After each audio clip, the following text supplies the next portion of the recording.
السلام عليكم ورحمة الله وبركاته. إن الحمد لله نحمده ونستعينه ونستغفره ونعوذ بالله من شرور أنفسنا ومن سيئات أعمالنا من يهده الله فلا مضل له ومن يضلل فلا هادي له وأشهد أن لا إله إلا الله وحده لا شريك له وأشهد أن محمدا عبده ورسوله أما بعد. அன்புள்ள சகோதரர்களே, உயர்வு மனப்பான்மை ஓர் இஸ்லாமிய பார்வை என்கின்ற தலைப்பில் எமது உள்ளத்தோடும் ஆளுமையோடும் சம்பந்தப்பட்ட ஒரு குண இயல்பை குர்ஆன் சுன்னா அடிப்படையில் புரிந்து கொள்வதும் பண்படுத்திக் கொள்வதுதான் இந்த தலைப்புடைய நோக்கம். பொதுவாக ரசூலுல்லாஹி ஸல்லல்லாஹு அலைஹி வஸல்லம் அவர்கள் சொன்னது போன்று, அலா இன்ன ஃபில் ஜஸதி முதுகத்தன் ஃபஇதா ஸலுஹத் ஸலுஹத் ஸாயிரு ஜஸதிஹி வ இதா ஃபஸதத் ஃபஸதத் ஸாயிரு ஜஸதிஹி அலா வஹியல் கல்ப். உள்ளத்திலே ஒரு சதை பகுதி உண்டு, அதை சீர்பட்டு விட்டால் எல்லாமே சீராகிவிடும், அது சீர்கட்டு விட்டால் எல்லாமே சீர்கட்டு விடும் என்பதை சொல்லிவிட்டு ரசூலுல்லாஹி ஸல்லல்லாஹு அலைஹி வஸல்லம் அது உள்ளம் அப்படின்னு சொன்னார்கள். எனவே உள்ளம் என்பது ஒரு மனிதனுடைய, அதாவது கருத்தியல் ரீதியான அந்த ஆளுமையையும் உடல் ரீதியான பிசிக்கலியான அந்த விஷயத்தையும் தீர்மானிக்கக்கூடியது உள்ளம்தான். எனவே உள்ளம் சீரடைந்திருப்பது என்பது ஒரு மிக முக்கியமான அம்சம் என்பதனால் ஒரு முஃமின் அடிக்கடி கூடுதலாக கவனம் செலுத்த வேண்டிய பிரதானமான ஒரு அம்சம் உள்ளம். எப்படிப்பட்ட கெட்ட குணங்கள் நம்மிடத்திலே உண்டு, பொதுவான கெட்ட குணங்கள் என்ன, அது என்னிடத்திலே எந்த அளவில் எனது பிரதிபலிக்கிறது, எப்போதெல்லாம் பிரதிபலிக்கிறது, என்னை மிகைத்திருக்கிறதா, அது எனது கட்டுப்பாட்டுக்குள்ள என்ன செய்து இருக்கிறதா, இது போன்றவைகளை அடிக்கடி ஒரு முஸ்லீம் என்ன செய்யணும், படிச்சுட்டே இருக்கணும். ஒரு பயானை கேட்டவுடன் அது அடுத்த முறை மாறிடும் அப்படின்றது அல்ல, அது அடுத்த முறை போயிடும் என்பதல்ல. நம்ம அதுக்கு தெளிவடைந்து கொண்டே இருக்க வேண்டும், கேட்டுக்கொண்டே இருக்க வேண்டும், அது போன்ற மஜ்லிஸ்களில் உட்கார்ந்து கொண்டே இருக்க வேண்டும், நம்ம பண்பட்டு கொண்டே இருப்போம். நம்ம இறுதியில் மரணிக்கிற அந்த நேரம் நெருங்குகின்ற நேரத்திலாவது முழுமையாக அந்த எல்லா கெட்ட குணங்களையும் நீங்கிய ஒரு நல்ல மனிதனாக என்ன நம்ம மரணிப்பதற்கு அல்லாஹ்விடத்தில் என்ன செய்யணும், நிறைய பிரார்த்தனை செய்ய வேண்டும். எனவே அந்த குணங்கள் உடனே எங்களை விட்டு அகன்று விடும் என்ற அடிப்படையில் நம்ம இந்த பயானை நம்ம கேட்கக்கூடாது. அகலனும் ஆசை இருக்கணும், இல்லாமல் ஆக்க வேண்டும் என்ற எண்ணம் இருக்கணும். ஆனால் அது முழுமையாக இல்லாமலாகிவிட்டால் என்னால் மாற முடியவில்லையே என்று நம்ம எதையும் என்ன செய்யக்கூடாது, நினைக்கக்கூடாது. ஷைத்தானுடைய போராட்டம் இருந்து கொண்டிருக்கும், நம்மும் என்ன, அதாவது அந்த போராட்டத்தில் போய் கொண்டிருப்போம். ஷைத்தான் அழிந்ததும் அந்த உள்ளம் சார்ந்த ஒரு பிரச்சனையில தான் ஷைத்தான் என்ன செய்தான், அழிந்து போனான் என்பதை நம்ம தெரிந்து கொள்ள வேண்டும். எனவே அன்புள்ள சகோதரர்களே, அப்படிப்பட்ட மோசமான ஒரு கெட்ட குணங்கள்ல ஒன்றுதான் இந்த உயர்வு மனப்பான்மை என்பது. இந்த உயர்வு மனப்பான்மையை நம்ம பேச்சு வழக்குல ஒவ்வொரு வார்த்தையை வச்சு சொல்லுவோம்.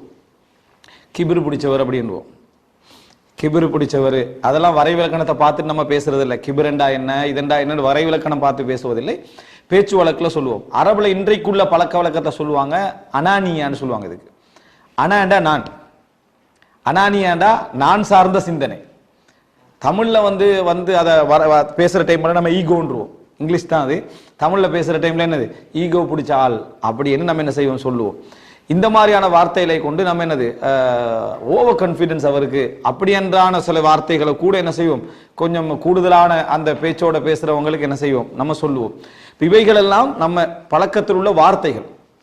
குறிப்பா ஈகோன்ற வார்த்தை தான் என்ன செய்யுது, கூடுதலான பேச்சு வழக்குல இருக்கும். ஆனால் இந்த ஒவ்வொரு குண இயல்புகளுக்கும் ஒவ்வொரு படித்தரம் இருக்கும். சொல்லப்பட்ட எல்லா வார்த்தைகளும் சமமானதும் அல்ல, ஒவ்வொரு படித்தரமைக்கு ஒவ்வொரு இயல்புகள் இருக்கு. ஒரு இடத்துல அது அழிஞ்சிடும், ஆலையை என்ன செஞ்சிடும், அழித்து விடும். முதலாவது அனானியா என்றது ஒரு சரியான ஒரு மொழி நடைமுறையும் அல்ல அரபுல. ஆனா அனானியான்னு தான் சொல்றாங்க, நான் சார்ந்தது. தமிழ்ல எப்படி டிரான்ஸ்லேட் பண்ணுவாங்கன்னா, தன்முனைப்பு சிந்தனை. தன்முனைப்பு சிந்தனை எப்பயும் சிந்தனை தன்னை பத்தி தான் இருக்கும். பக்கத்தில் ஒருத்தர் டிரைவிங் பண்ணிட்டு போனாலும் இதை நான் டிரைவ் பண்ணா எப்படி இருக்கும் என்றுதான் அவனோட சிந்தனை எப்பயும் இருக்கும். தன்முனைப்பு சிந்தனை. ஒரு ஃபிளைட்ல போய் உட்கார்ந்தாலும் சரி, நான் இதை ஓட்டினா என்ன செய்யும், எப்படி இருக்கும், அதாவது அவன் எப்படி திறமையா ஓட்டுறான்ட்டு வராது, நான் ஓட்டுனா இது எப்படி என்ன செய்வேன், இருப்பேன். அவங்க எங்க உட்கார்ந்தாலும் நான் என்ற, அது எதை எடுத்தாலும் தான், எப்படி நான் கூட என்னது அப்படி இருந்தது இல்லை. அவரோட தான் அந்த கம்பேர் பண்ற ஒரு பேச்சு வழக்கு இயற்கையால வரும். அப்படி பேசுறவங்க எல்லாருமே அந்த குணம் உள்ளவங்க அர்த்தம் அல்ல. ஆனா இது போன்ற இயல்புல உள்ளவங்கள்ட்ட அது அவசரமா என்ன செய்யும், வரும். அதுக்காக வேண்டி அப்படி பேசினாலே அவர் ஈகோ உள்ளவர் அர்த்தம் அல்ல. ஆனால் இந்த இயல்பு அவர்கிட்ட எப்பொழுதுமே தன் சார்ந்த சிந்தனை இருக்கும் என்றதுனால தன்முனைப்பு சிந்தனை தமிழ்ல என்ன செஞ்சுக்கிறாங்க, அதுல வச்சுக்கிறாங்க. இதை ஈகோயிசம், அதாவது ஆங்கிலத்துல சொல்றதா இருந்தா ஈகோயிசம், அதாவது தன்முனைப்பு சார்ந்த ஆய்வுகள் அது சம்பந்தமான விஷயத்தை ஈகோயிசம்னு என்ன செய்வாங்க சொல்லுவாங்க. எனவே இது நம்ம சரியான நம்ம தலைப்புக்கு சரியான ஒரு சப்ஜெக்ட் இந்த சுப்பீரியாரிட்டி காம்ப்ளெக்ஸ்னு சொல்லுவாங்களே, அது கூட இதுல இல்லை. நல்ல முறையில் புரிஞ்சுக்கணும், அது கூட இல்லை. அந்த மாதிரி நபர்களை சரியா நம்ம அடையாளப்படுத்திடலாம். அவர் அந்த மாதிரியான அந்த இன்ஃபீரியாரிட்டி காம்ப்ளெக்ஸ் உள்ளவங்கன்னு சொல்றது, அந்த சுப்பீரியாரிட்டி காம்ப்ளெக்ஸ் உள்ளவங்க நம்ம வளமையில சொல்ற அந்த வார்த்தையை டக்குன்னு அடையாளப்படுத்த அவங்க ஹைலைட்டடா விளங்குவாங்க. இவர்களுக்கு இந்த குணம் தான் இருக்கு, இவரோட நமக்கு அவரை ஃபேஸ் பண்ணவே இல்லாம இருக்கும். அந்த மாதிரி நபர்களோடு உட்கார்ந்து நம்ம ஃபேஸ் பண்ண இல்லாம இருக்கும். அப்படிப்பட்டவர்கள் மிச்ச கஷ்டமானவர்கள் டீல் பண்றதுக்கு. ஈகோ அப்படி இல்லை. அது நல்ல மக்களோட கலந்திருக்கும், நல்ல மக்களோட கலந்திருக்கு. நமக்கு இருக்க எனக்கே என்ன செய்யாது, தெரியாத இடத்துல பக்கத்தில் உள்ளவருக்கு விளங்கும். இந்த ஈகோ இன்னொரு வகையில் உதாரணம் சொன்னா வாய் நாட்டுற மாதிரி, யாரும் சொல்லி தர மாட்டாங்க. விளங்கிட்டா, ஒருத்தர் நம்ம பக்கத்துல இருக்கிற அவர் வாய் நாத்தான் அடிக்குதுன்னு சொன்னா இப்படித்தான் கொஞ்சம் பல் துளைக்கிங்க கிளீன் ஆக்கிங்கன்னு யாரா சொல்றாங்களா? சொல்ல மாட்டாங்க. அது என்ன இப்படின்னு அடுத்தவன்ட்ட போய் சொல்லுவாங்க. விளங்கிட்டா, அடுத்தவன்ட்ட போய் என்ன செய்வாங்க, அதை சொல்லுவாங்க. இதே மாதிரி தான் ஈகோ சப்ஜெக்ட். அந்த மாதிரி ஒரு ஃபீல் வந்துட்டேன்னா நீங்க இதை கொஞ்சம் தவிர்த்துக்கங்க என்று சொல்ல மாட்டாங்க. என்ன காரணம்னா அவர் ஏற்றுக்கொள்ள மாட்டார். அதனால அதை நம்ம என்ன செய்வதில்லை, சொல்லுவதில்லை. எனவே இது எல்லாருடன் கலந்திருக்கக்கூடிய ஒரு மனப்பான்மை. இது அந்த நபர்களுக்கே விளங்காது. என்ன சார், தன்முனைப்பு சிந்தனை என்பது அவர்கிட்ட எது வந்தாலுமே அதை தன் பக்கத்துக்கு இழுத்து சிந்திக்கக்கூடிய ஒரு தன்மை அவருக்கு என்ன செய்யும் இருக்கும். இதனால இதை அடையாளம் காண்பது என்பது ஒரு பிரச்சனையான ஒரு விஷயம். எனவே ஃபர்ஸ்ட் நம்ம என்ன புரிஞ்சுக்கணும்னா, இந்த ஈகோ அப்படி என்றால் அது என்ன. இப்ப நான் இந்த இடத்துல அதை உளவியல் ரீதியான சப்ஜெக்ட் நான் பேச வரல. இங்க நம்ம எப்படி இதை புரிஞ்சுக்கொள்ளணும் அப்படின்னு சொன்னீங்கன்னா, சுயநலம் என்ற ஒரு பகுதி இருக்குமே, சுயநலம், நம்ம செல்ஃபிஷ்னு சொல்லுவோம். இது ஒரு முதலாவது இந்த பகுதியிலிருந்து நம்ம வரணும். அப்பதான் நம்ம முதலாவது இந்த குணத்துடைய இடம் எங்கே நம்ம விளங்கிக் கொள்வோம். அதுக்கு பின்னால குர்ஆன் சுன்னா இதை எப்படி டீல் பண்ண நம்ம புரிஞ்சுக்கொள்ளலாம். இந்த எங்க இதுல நம்ம லிங்க் ஆகிறோம் அப்படின்னு புரிஞ்சுக்கணும். சுயநலம் என்று சொல்றோமே, சுயநலம் என்பது மனித வாழ்க்கையுடைய அடிப்படை. சிலர் என்ன நினைக்கிறா எதிரானது இல்லை. சுயநலம் என்பது மனித வாழ்க்கையுடைய அடிப்படை. அது நீங்க பொதுநலம் என்ன செஞ்சாலும் அதுக்கு பின்னால அந்த சுயநலம் தான் அது பொதுநலத்துக்கான காரணம். அந்த சுயநலம் தான். நல்ல முறையில தர்மம் செய்யுங்க என்று சொன்னா அதுக்கு பின்னால நான் எப்படியாவது சொர்க்கம் போயிடணும் என்றதுதான் அதுல இருக்கும். நான் சொர்க்கம் போயிடணும், நான் நிறைய தர்மம் செய்யறதன் மூலம் யா அல்லாஹ் என்ற பாவங்கள் என்ன செஞ்சிடணும், மன்னிக்க. நான் நிறைய தர்மம் செய்யறது மூலம் இவருடைய பாவம் மன்னிக்கப்படணும் யாரும் என்ன செய்யறது இல்லை, நினைக்கிறது இல்லை. அதுக்கே நான் தர்மம் செய்யணும் தான் நினைப்பாங்க. நான் தர்மம் செய்வதன் மூலம், நான் அமல் செய்வதன் மூலம் எப்படியாவது நான் போயிடணும். அடுத்த கட்டம் தான், அதாவது நீ சொர்க்கமா நான் சொர்க்கமான்னு வந்ததுல அதுல தாயோ தம்பியோ அண்ணனோ இருந்தால் என்ன செய்யும், ஒதுக்கிடுவோம். யௌம யஃபிருல் மர்உ மின் அஹி வ உம்மிஹி வ அபி வ ஸாஹிபதிஹி வ பனி லிகுல்லி இம்ரிஇன் யௌமஇதின் ஷஅனு யுக்னி. தந்தை தாய் எல்லாரையும் விட்டு என்ன செஞ்சிருவாங்க, ஓடிடுவாங்க. எதுக்காக வேண்டி, நரகத்திலிருந்து தப்புவதற்காக. அந்த நாள் வர முன்னாலதான் அல்லாஹ் தஆலா இங்க வச்சு என்ன சொல்றான், கூ அன்ஃபுஸக்கும் வ அஹ்லீக்கும் நாரா, உங்களையும் உங்கள் குடும்பத்தை நரக நெருப்பை விட்டு பாதுகாத்துக்கங்க. மறுமை நாள்ல லா உக்னி அன்கும் ஷையா, ரசூல் ஸல்லல்லாஹு அலைஹி வஸல்லம் சொன்ன மாதிரி உங்களுக்கு எதுவுமே நான் என்ன செய்ய முடியாது என்ற மாதிரி. எனவே சுயநலம் வாழ்க்கையுடைய ஒரு இயல்பு. அல்லாஹ் தஆலா குர்ஆன்ல சொல்றான், அலைக்கும் அன்ஃபுஸக்கும் லா யதுர்ருக்கும் மன் தல்ல இதா ஹததைத்தும், உங்களை நீங்கள் கவனித்துக் கொள்ளுங்கள். வழி தவறியவர்கள் வழி தவறுவதனால அது உங்களை பாதிக்காது, நீங்க நேர்வழியில் இருந்தீங்கன்னா. எப்படி குர்ஆன் வசனம், அலைக்கும் அன்ஃபுஸக்கும், உங்களை நீங்கள் கவனித்துக் கொள்ளுங்கள். லா யதுர்ருக்கும் மன் தல்ல இதா ஹததைத்தும், நீங்க நேர்வழியில இருந்துட்டீங்கன்னு சொன்னா வழி தவறியவர்களால உங்களுக்கு என்ன பாதிப்பு இல்லை. மனிதன் இறுதி நிலை அப்படித்தான் வரணும். இறுதி நிலை எப்படி இருப்பான்டா, சொல்றத சொல்லிட்டே மற்றது உங்களுக்கு. மனிதன் எப்பொழுதும் சுயநலமானவனாகத்தான் இருப்பான். முதலாவது நான், இரண்டாவது மனைவி பிள்ளைகள், அடுத்தது என்ன அண்ணன் தம்பி தந்தை தாய், இப்படி ஒரு சுயநலம். அதுக்கு அடுத்த கட்டம் என்ன வருவா, என்ன ஊரு என்ன நாடு, எந்த அளவுக்கு போகுமோ அந்த அளவுக்கு என்ன செய்வான், அது போயிட்டு. இந்த சுயநலத்தில் ஒரு பகுதி தான் தன்னை தான் விமர்சிப்பான், தன்னை குடும்பத்தை தான் விமர்சிப்பான். அடுத்தவன் அதே விமர்சனத்தை செஞ்சா தாங்க மாட்டான். நான் கோபக்காரன் அவன் சொல்லுவான், நீ கோபக்காரன் இன்னும் சொல்றது தாங்க மாட்டான். இந்த விஷயம் விளங்காம சிலவர் சொல்லிடுவாங்க, நான் கோபக்காரன் தான் என்று ஒருத்தர் சொல்லுவாரு. அதை நம்பி அடுத்த நாள் இவர் சொல்லுவாரு, நீங்க கோபக்காரன் தானே என்று. நீங்க நினைக்கிற மாதிரிலாம் நான் கோபக்காரன், உடனே ரெண்டு பகுதியா பிரிச்சிருவாங்க. அவர் விளங்காம பேசினதுதான் அது. ஒருவர் தன்னை விமர்சிக்கின்ற பொழுது அவர் தைரியமா விமர்சிப்பாரு. என்ன காரணம், நான் என்ன விமர்சிச்சுக்கிறேன், நான் என் குடும்பத்தை விமர்சிப்பேன், நான் என் பிள்ளையை விமர்சிப்பேன். அதே சப்ஜெக்டை அதே மாதிரி இன்னொரு விமர்சிச்சு அவன் தாங்க மாட்டான். அவனுக்கு இயற்கையிலே அவனுக்கு தாங்க முடியாத ஒரு நிலைவன் என்ன செய்யும் வரும். இதுக்கு பேர் சுயநலம், செல்ஃபிஷ்னு சொல்ற. இது இருக்கணும் வாழ்க்கையில, அதுதான் ஈகோன்றது. பிழை அல்ல. இப்படி இருக்கிறது என்றது பிழை அல்ல.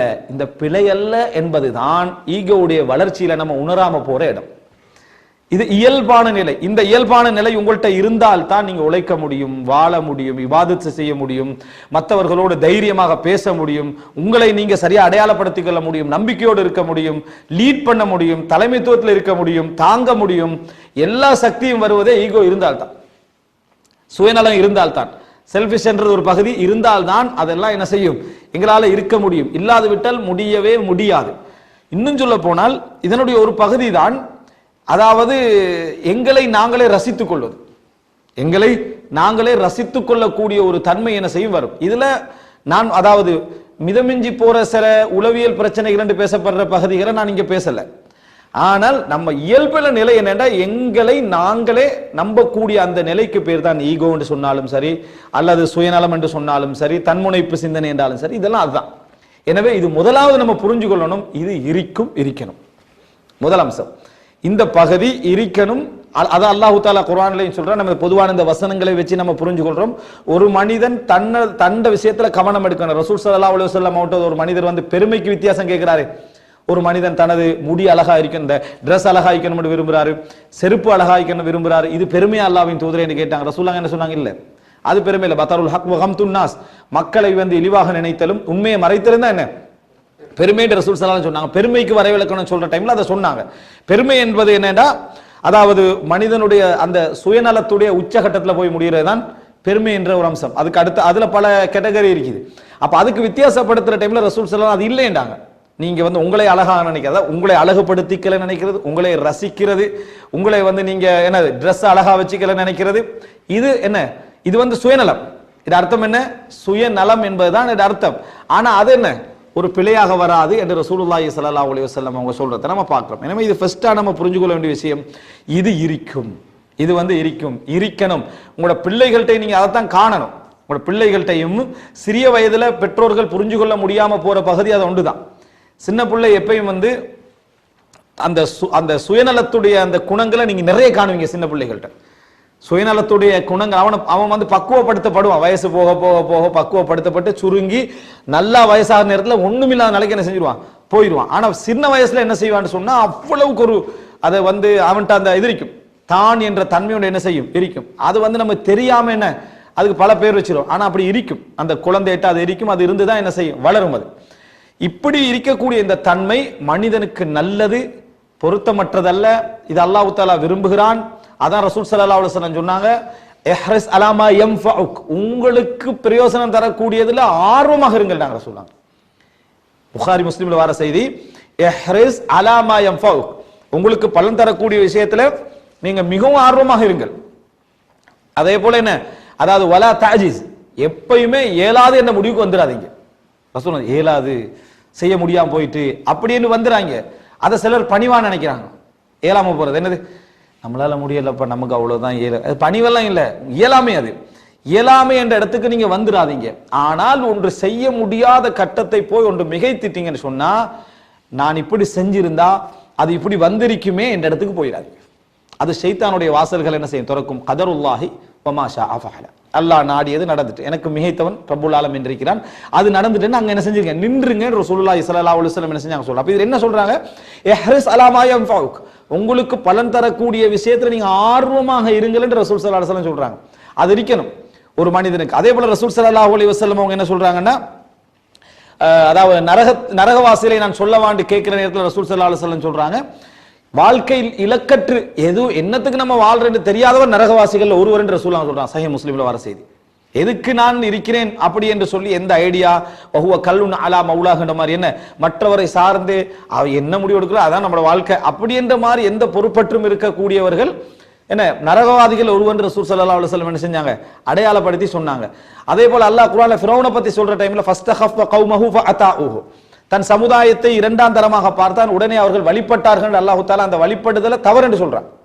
ஃபஸ்தஹஃப கௌமஹு ஃபஅதாஊஹு, தன் சமுதாயத்தை வந்து இரண்டாம் தரமா பார்த்தா, அது இந்த கொஞ்சம் மட்டம் தட்டினான், உடனே இவர்கள் அவருக்கு வழிபட்டார்கள் என்றார். இது ஒரு முக்கியமான சப்ஜெக்ட்.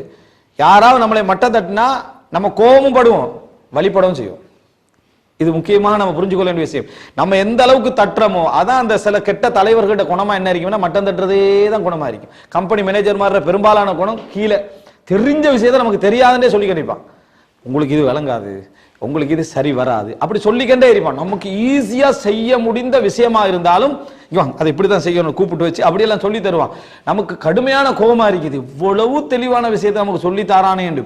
அதனால நம்ம என்ன நினைச்சிடறோம்டா, இதுல ஏதாவது டிஃபரெண்டான ஒரு விஷயம் இருக்கும் போல அவனுக்கு நம்ம ஃபாலோ பண்ண ஆரம்பிப்போம். புதுசா ஒருத்தர் துபாய்க்கு வரான்னு வைங்களேன், துபாய் இப்படித்தான் பிரச்சனைக்குரியது அப்படி கூடிய இப்படி எல்லாம் சொல்லி முடிச்சுட்டு ஏதாவது இருந்தால் எனக்கு ஒரு கோல் பண்ணுங்கன்னா முழு கோல் நம்ம யாருக்கு அடிப்போம்? அவருக்கு தான் கால் பண்ணுவோம். நம்மளே கீழே போட்டார் தானே உடனே அவரை ஃபாலோ பண்ணிடுவோம்.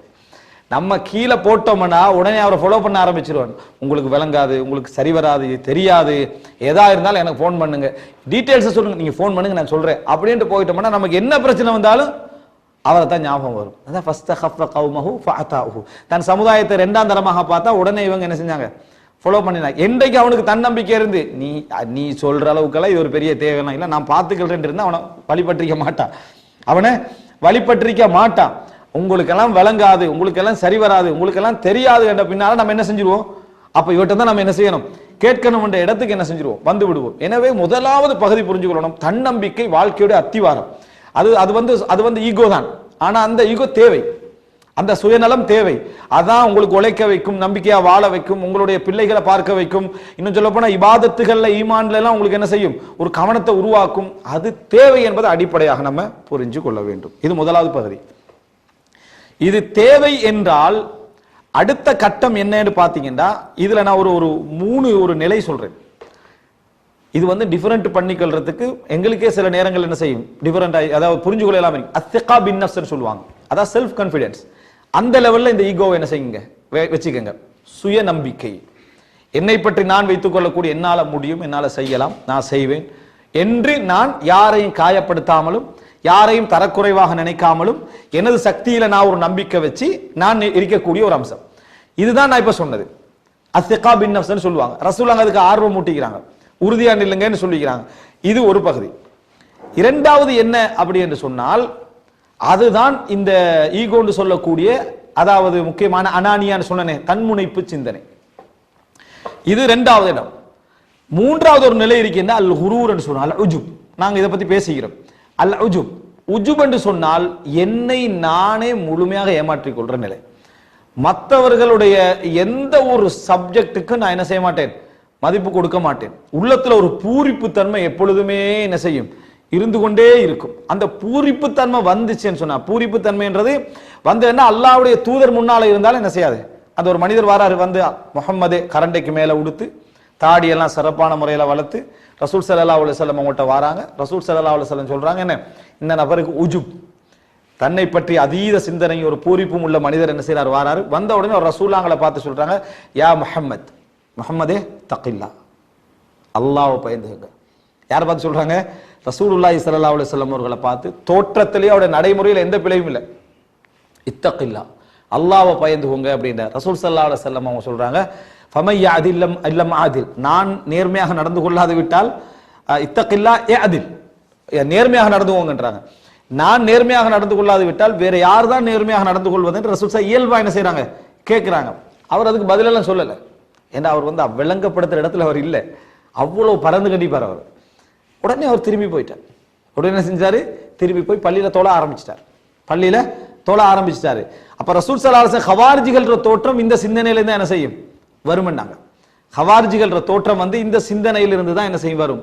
அதாவது நம்ம முன்னால யாருக்கு சொல்லுகிறோம், என்ன சொல்கிறோம் என்பதெல்லாம் அவங்களோட சிந்தனையில் என்ன செய்யாது? இருக்காது. அதீத பூரிப்பு சிந்தனை அவர்களை பத்தி என்ன செய்யும்? இருக்கும். இதுதான் உஜுப் என்றது. இதுக்கு பேர் உஜுப், சுய திருப்தி. அதாவது முடிவெடுத்திருப்பீங்க. அந்த சுய திருப்தி உள்ளவர் எப்படி இருப்பாருன்னா, இப்ப நான் பேசக்கூடிய இந்த உயர்வு மனப்பான்மை என்ற பகுதியில் ஒரு கன்ஃபியூஷன்ல இருப்பாரு. அவர் அப்படி இருக்க மாட்டார். அவருக்கு கன்ஃபியூஷனே இருக்காது. நான் தான் என்ற இறுதி முடிவில் அவர் இருப்பார்.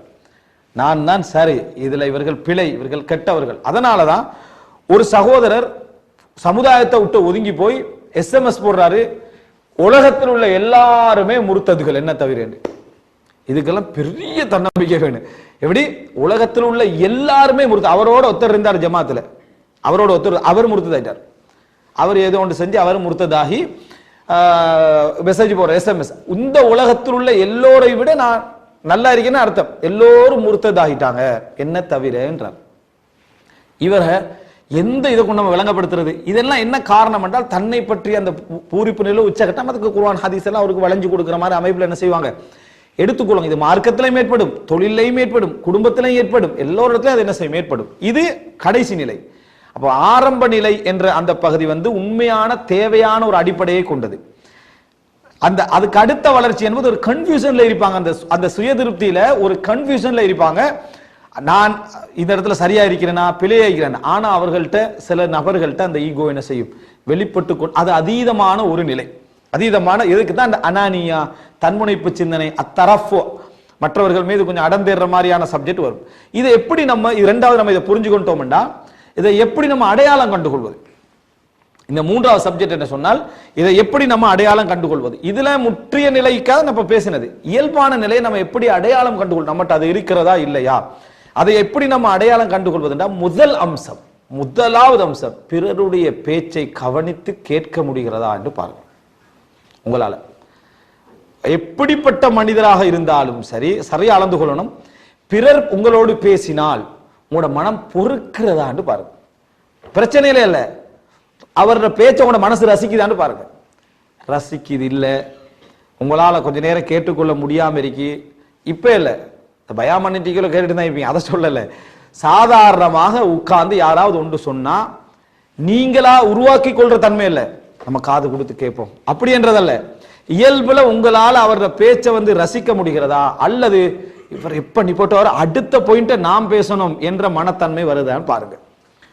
அந்த மனத்தன்மையை நீங்க கண்ட்ரோல்ல வச்சுட்டு இருந்தீங்கன்னு சொன்னா நீங்க ஈகோவுக்கு எதிராக போராடுறீங்க. இல்ல நீங்க திருப்பி பேசுறதுக்கு cross பண்றீங்க என்று சொன்னால் உங்களிடத்தில் அந்த நோய் இருக்கிற அர்த்தம், சந்தேகமே கிடையாது. முதல் அடையாளம் மற்றவர்களுடைய பேச்சை, சிலருக்கு எப்படி இருக்கிறாங்கன்னா, ரெண்டு பேர் உட்கார்ந்து பேசுறதுக்கு கஷ்டப்படுவாங்க. எப்ப அவர் தான் பேசிட்டு அந்த மக்களோட எதையும் டச் பண்ணலாது. இப்படி ஒரு டச் பண்ணீங்கன்னா அந்த டாபிக்ல அப்படி போய்கிட்டே இருப்பாங்க. உதாரணமா நீங்க போறீங்க, நீங்க ஒரு இடத்துக்கு போறீங்க, போயிட்டு இருக்கிற வழியில நான் இப்படித்தான் ஜூக்கு போயிருந்தேன் அப்படின்னு ஒரு வார்த்தை சொல்லுங்க, 10 நிமிஷம் ஜூவை பத்தி பேசுவார் அவர், நம்ம அமைதி ஆயிரும். அதெல்லாம் முடிஞ்சு சரி நீங்க என்ன சொல்ல வந்தீங்க அதை சொல்லுங்க, அவர் சரிப்படுத்திக் கொள்வார். சரிப்படுத்திட்டு இல்ல நான் சொல்ல வந்தது என்னன்னா, நம்ம அந்த ஜூக்கு போன நேரத்தில் இப்படி நடந்தது அப்படின்னு, ஓ இந்த மக்களுடைய கரைச்செடிக்குன்னு மறுபடியும் அந்த டாபிக்ல போவார். நீங்க பேசாம இருக்கிறோம், அவர் 5 நிமிஷம் கொஞ்சம் பேசுவார். அதோட கொஞ்ச நேரத்துக்கு அவர் ரீகவரி பண்ணிக்கொள்வார். அவரை பண்ணிட்டு அது நீங்க என்ன சொல்ல வந்தீங்க சொல்லுங்கன்னுவார். கடைசி வரைக்கும் உங்களுக்கு பேச மனசு வராது. இவரால அவர் அடையாளம் கண்டுகொள்ளவும் செய்யறாரு. நான் பிழை செய்கிறேன் சொல்லுவாரு, நான் கூட உங்களோட பேச்சை கேட்காம இருக்கிறேன்னு சொல்லுவாரு. ஆனா அவர் கன்ஃபியூஷன்ல இருக்கிறாரு. இது நோய் அல்ல, இது நீங்க எல்லாம் புரிஞ்சு கொண்டு போய் அந்த அங்க போயிட்டு இருக்க கூடாதுன்னு உளவியல் நோய், அதுக்கு ட்ரீட்மெண்ட் எடுக்கணும், அது பிரச்சனை இல்லை. இது இயல்பான ஒரு மனநிலைப்பட்ட ஒரு சோதனை. இதை நம்ம அடையாளம் கண்டு மற்றவண்ட பேச்சை எடுக்கிற நேரம் எல்லாம் தன்னோட சார்ந்த சிந்தனை அவருக்கு வந்து கண்டே இருக்கும். இத்தனை அவர் ஈடுபட்டாண்டு மட்டுமல்ல, ஈடுபடாட்டியும் வரும். அவர் பிளைட்டை பத்தி பேசுங்க, பைலட்டை பத்தி யோசனை அவருக்கு வரும். அவர் நான் ஒரு காலத்துல சின்னத்து இந்த பிளைட்டை ஓட்டிக்கிட்டு பைலட் ஆகிறது அப்ப யோசனை, அந்த 9 வயசு கதை எடுத்து போட்டு அதை பேசிக்கிட்டே இருப்பாரு கொஞ்ச நேரத்துக்கு. நம்மளால எதுவுமே செய்ய முடியாது அவருக்கு முன்கால. அவருக்கு எங்கேயாவது ஒரு லிங்க் கிடைக்கும். நாங்க எது பேசினாலும் சரி, நீங்க அரிஸ்டோட்டில பத்தி பேசினாலும் அவருக்கு ஒரு லிங்க் ஒன்று கிடைக்காங்க, அதை பத்தி ஒரு பேசிட்டு இருப்பாரு. இந்த மாதிரி நிறைய தத்துவியாளர்களை சின்னத்துல படிச்சு தருவாங்க. ஸ்கூல் சிலபஸை பொறுத்த வரைக்கும் அதுக்குள்ள போயிடுவாரு. எப்படியோ அவருடைய சார்ந்த சுய ரசனையில் அவர் இருந்து கொண்டே இருப்பார். குறிப்பாக பேச்சாளராக உருவாகக்கூடிய, ஆய்வாளராக உருவாகக்கூடியவர்களுக்கு இந்த பிரச்சனைக்கு அவர் மிச்சம் அடையாளம் கண்டுகொள்ளணும். நம்ம எப்ப பேசணும் எப்ப பேசக்கூடாதுன்னு நல்ல முறையில் அடையாளம் கண்டுகொள்ளணும். மக்கள் சில பேர் அவரை பொறுத்து கொண்டு போக வாய்ப்பு இருக்குது. காரணம் அவர் படிப்பிக்கிறதுனால, நான் உங்களுக்கு படிப்பிக்கிறேன், நல்ல விஷயங்கள் சொல்றேன், தகவல்கள் சொல்றேன் என்றதுனால நீங்க அதை என்ன செய்வீங்க, ஓகே படிச்சுக்கிட்டு போற. என்றைக்காவது அவர் அதனூடாக தண்ட பேச்சுக்கு திரும்புறாரோ அது தாங்க முடியாத ஒரு பிரச்சனை என்ன செய்யும், ஏற்படுது. இது நீ பல முறை நீங்க யார்கிட்டயாவது போய் ஒரு உங்களோட சோகத்தை சொல்லுங்க.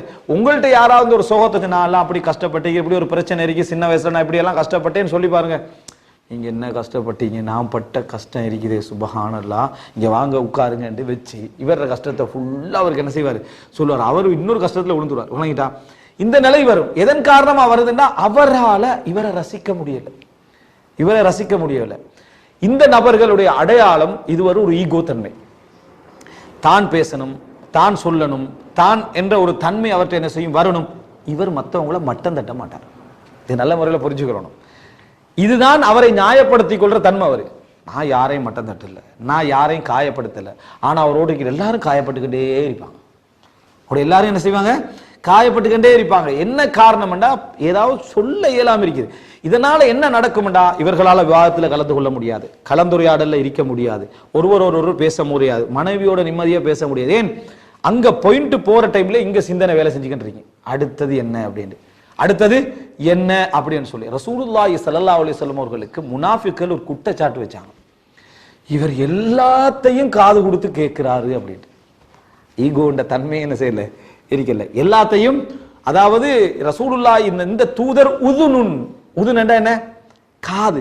வணங்கிட்டா? காது கொடுக்கிறவர் எல்லாத்துக்கும். அல்லாஹ் பதில் சொல்றான், குல் உதுனு ஹைரின், நல்லவைகளை கேட்கக்கூடிய காது இது என்று சொல்லுங்க. நல்லதை கேட்கக்கூடிய காதுன்னு சொல்லி பதில் அல்லாஹ் தஆலா என்ன செய்யறான்? ரசூல் ஸல்லல்லாஹு அலைஹி வஸல்லம், ரசூல் ஸல்லல்லாஹு அலைஹி வஸல்லம் யாராவது உட்கார்ந்தா எவ்வளவு பெரிய வகை இறங்குற மனிதராக ரசூல் ஸல்லல்லாஹு அலைஹி வஸல்லம் இருந்தாலும் முதலாவது வேலை பொறுமையோடு காது கொடுத்து கேட்கிறது. பொறுமையோடு காது கொடுத்து கேட்கிறது. ஆனா இந்த நபர்கிட்ட என்ன செய்யும்டா, அவர் பேசுற சந்தர்ப்பத்துல பொறுமை இழந்துகிட்டே இருப்பார். இவர் எப்ப முடிப்பார், எப்ப முடியும், அவரை கண்ட்ரோல்ல வைக்கிறதுக்கு பெரிய போராட்டம் இது. அவரை கண்ட்ரோல்ல வைக்கிறதுக்கு பெரிய ஒரு போராட்டத்தில் இவர் என்ன செய்வார் இருப்பார். அவருடைய துறை சார்ந்து பேசினாலும் இவருக்கு பிரச்சனை. அவருடைய துறை சார்ந்து பேசுற சந்தர்ப்பத்தில் இவர் என்ன செய்யணும், அது ஓகே நியாயம் சொல்ல, துறை சார்ந்து இவர் பேச போறாருன்னா பரவாயில்லன்னு சொல்லு.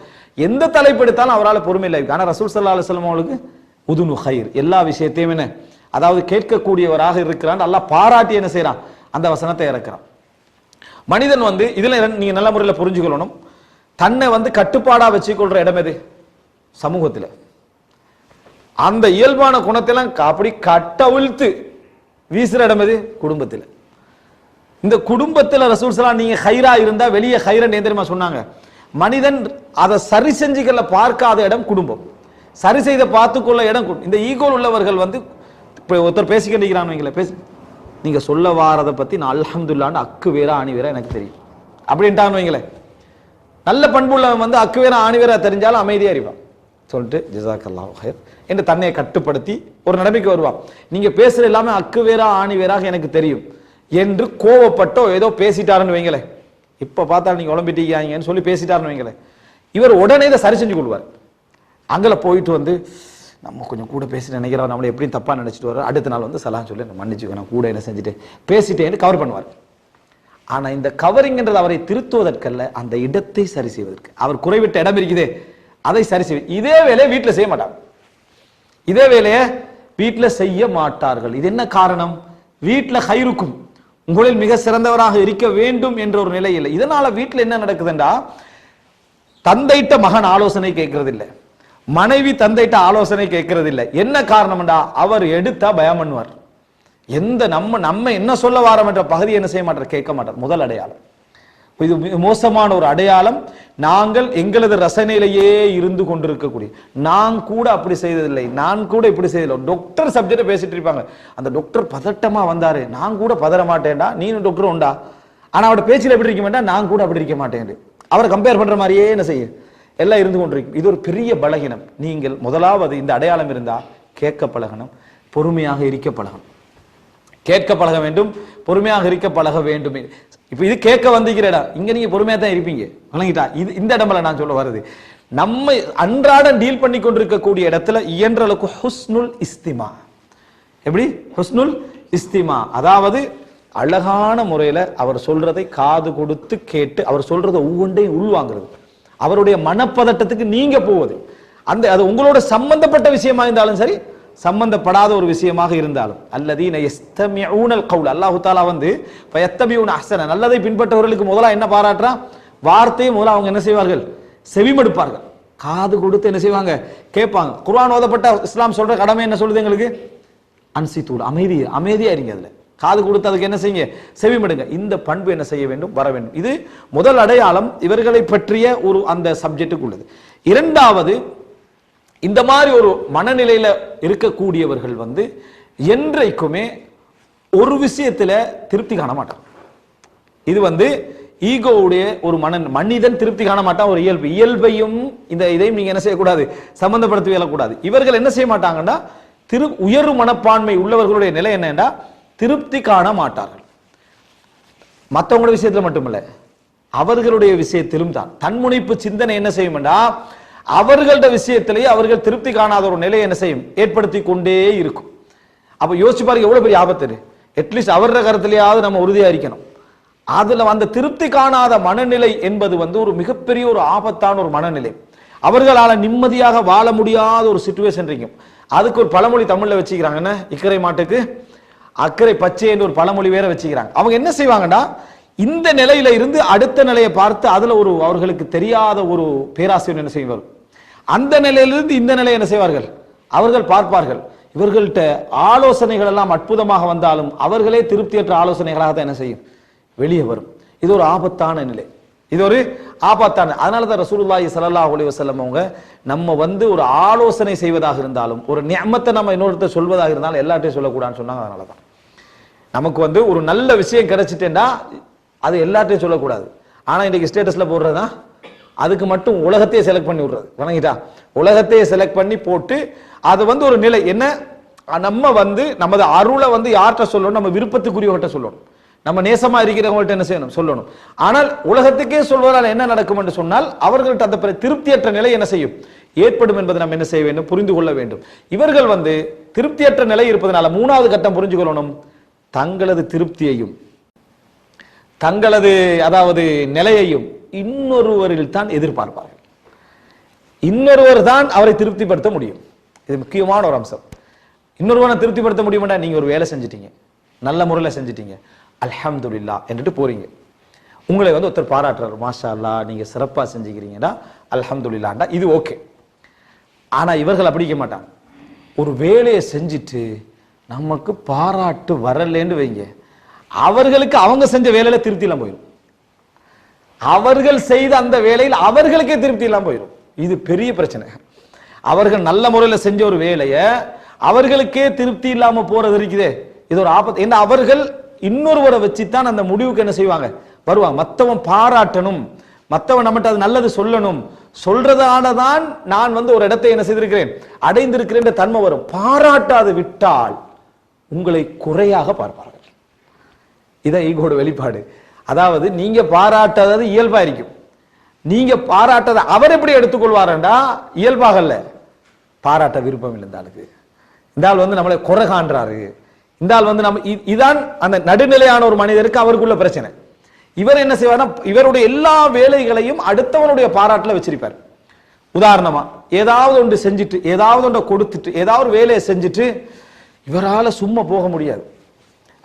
என்ன சொன்னார் அவரு அப்படின்னு இன்னொருத்தர் கேட்கிறார். அவர்கிட்ட கேட்கலாட்டியும் என்ன சொன்னாரு அவர் அப்படின்னு கேட்கறது. அவர் இப்ப விளங்கிரும், அவருக்கு என்ன விளங்கிரும், ஆஹா இவர் என்ன இந்த திருப்தியை எதிர்பார்க்கிறாரு. அவர் என்ன செய்வா, நீங்க அவர் என்ன சொன்னார்னு யார்கிட்ட பாராட்ட கேட்டாலும் 90 விதமான ஆக்கள் உங்களை திருப்திப்படுத்த என்ன செய்வாங்க, சொல்வார்கள். அவர் என்ன சொன்னாரு, அவர் மாஷால்லா ஆச்சரியமாயிட்டார், அற்புதமாகிட்டார், அவரால் முடியல, அப்படியா, அப்பதான் இவருக்கு நம்ம செஞ்ச வேலை நல்ல வேலை, சரியா தான் செஞ்சுக்கிறோம் அப்படின்ற ஒரு திருப்தி அப்பதான் இவருக்கு வரும், அந்த நேரம் தான் வரும். அதே நபர் இப்படி சொன்னாருங்களே பதில், இல்ல ஒன்றும் சொல்லல சும்மா போயிட்டாரு அப்படின்னு, இவனுக்கும் பொறாமை. யாருக்கு, இவனும் ஒரு பொறாமையில இருக்கிறான் நம்ம செஞ்சதை பத்தி. அவர் இயல்பா தான் பதில் சொல்லிப்பாரு. இந்த பிரச்சனை நம்மகிட்ட இருக்கா, நம்ம பார்த்துக்கிறோம்.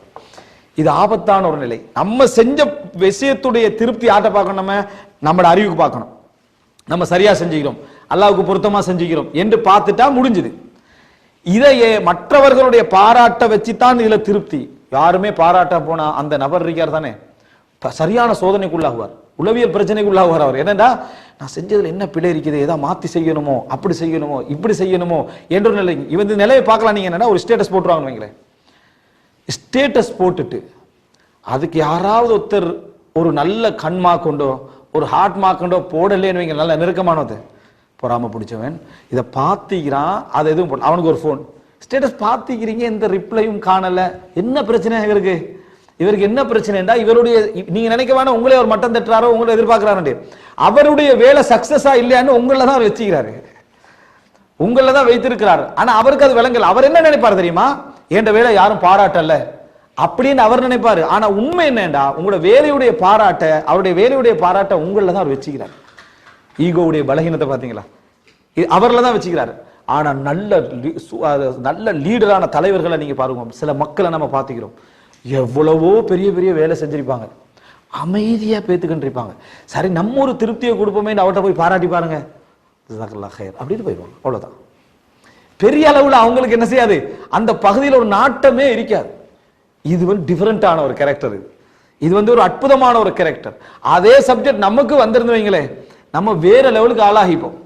இது இருக்குதான் நம்ம அவதானிச்சுக்கிறோம். இது என்ன செய்யும்டா, மனைவிக்கு ஒரு நலவை செய்துவிட்டு மனைவியுடைய பாராட்டுல தான் அதை திருப்தியை வச்சிரும். மனைவியுடைய குடும்பத்துக்கு ஒரு நலவை செஞ்சுட்டு மனைவியுடைய குடும்பத்தை யாரா பாராட்டினாங்களான்னு கேட்டுக்கொண்டே இருக்க சொல்லும். விளங்கிட்டா? மகனுக்கு ஒரு நலவை செய்துவிட்டு ஆசிரியர் பாராட்டினார்னு கேட்க சொல்லும். அடுத்த வீட்டுக்கு ஒரு நலவை செஞ்சுட்டு வைஃப் மூலமா உங்களுக்கு டீட்டெயில்ஸ் கேட்க சொல்லும். இதெல்லாம் ஆபத்து. உங்களோட வேலையுடைய திருப்தி உங்கள்கிட்ட இருக்கணும். நீங்க செஞ்ச செயலுடைய விஷயத்துல இருக்கணும். நான் சரியா செஞ்சனான்ற அதுல இருக்கணுமே தவிர, அடுத்தவன் பாராட்டத்துல உங்களை திருப்தியை போற நிலைமை வந்து அடுத்தவன் அமைதியா இருந்தா அவன் விமர்சிக்கிறான் ஒரு மைண்ட் செட்டுக்கு உங்களை என்ன செய்யும், கொண்டு வரும் என்பதை நம்ம புரிந்து கொள்ள வேண்டும். அன்புள்ள சகோதரர்களே, அடுத்ததாக நான்காவதாக, எதை அவர்களுக்கு நீங்கள் கொடுத்தாலும் இந்த ஈகோ மனநிலைகள் அதை விட அதிக தகுதி உள்ளவன் நினைக்க சொல்லும். நீங்க எவ்வளவு செஞ்சாலும் சரி, அதை விட நான் அதிக தகுதி உள்ளவன் என்ற மைண்ட் செட் அவங்களுக்கு உருவாக்கும். நீங்க எவ்வளவு செஞ்சாலும் அடுத்த கட்டம் அவர்களுடைய உணர்வுல என்ன வரும்டா, இதை விட நான் தகுதி, ஆனா பெருந்தன்மையால நான் இதை என்ன செய்யறேன், ஏற்றுக்கொள்கிறேன். இதை விட நான் தகுதி, ஆனா பெருந்தன்மையால நான் இதை ஏற்றுக்கொள்கிறேன். அவங்க ஒரு கருத்துக்கு மறுப்பு சொல்லாம இருந்தாலும் சரி என்ற அடிப்படையில் மறுப்பு சொல்லாம மாட்டாங்க. பெருந்தன்மையால நான் மறுப்பு சொல்லாம நினைப்பாங்க. எவ்வளவு பெரிய ஆபத்து. ஒரு மசூரால நீங்க எல்லாம் உட்கார்றீங்க, ஒரு கருத்து வருது. உதாரணமா பாருங்க, இந்த ரெண்டு மணல்ல நான் ஒரு கருத்து சொல்றேன். நான் ஒரு ஈகோ நிலையில இருந்து ஒரு கருத்தை சொல்றேன்னு வைங்களேன். இந்த கருத்து ரைட், அடுத்தவர் என்ன கருத்து கேட்டு அவருக்கு பிடிக்காது. நான் சொன்ன கருத்துக்கு என்ன மார்க்ஸ், அதுக்குரிய ரிசல்ட் வரலையே என்று அவர் அந்த திருப்தி எதிர்பார்த்துக்கிட்டு இருப்பார். ரைட், அவர் ஒரு கருத்துக்கு மறுப்பு சொல்லாம அமைதியாகிறார்னு வைங்களேன். அவருடைய மனநிலையில என்ன இருக்குமெண்டா, இதெல்லாம் ஒரு கருத்து, என்ன செய்யறது, அமைதியா இருப்பார். சரி என்று அமைதியாக்க மாட்டார். எவ்வளவு பெரிய பிரச்சனை சொல்லுங்க. இது வந்து எவ்வளவு பெரிய ஒரு பிரச்சனை நீங்க நினைத்து பாருங்கள். இந்த நிலை வருமாக இருந்த, என்னை விட அதை விட நான் இதற்கு தகுதியானவன் என்கின்ற நிலை, எனது திருப்தி எல்லாம் இன்னொருவர்ல தங்கக்கூடிய நிலை, இதெல்லாம் வந்து அனானியத் என்கின்ற ஒரு பகுதி. ரசூலுல்லாஹ் இந்த அன என்ற வார்த்தையே விரும்பல.